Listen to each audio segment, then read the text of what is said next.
Mga idol, find the hidden rabbit, okay? Uy, nakita ko na. 1 point. Next naman. Find the hidden word. Hidden word? Uy, liar. 2 points. Next naman. Find the hidden face. Hidden face?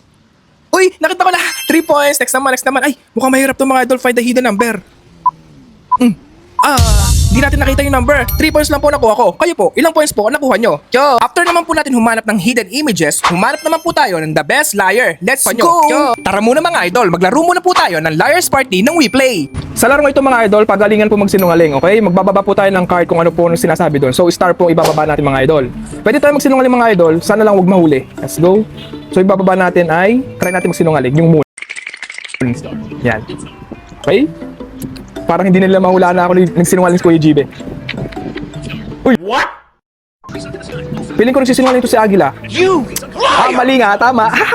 Bye-bye. Yo, sabog! Sinungaling ka! Galing ko yung Jibe, eh. Try nyo na rin po maglaro ng Liar's Party ng WePlay. Cute!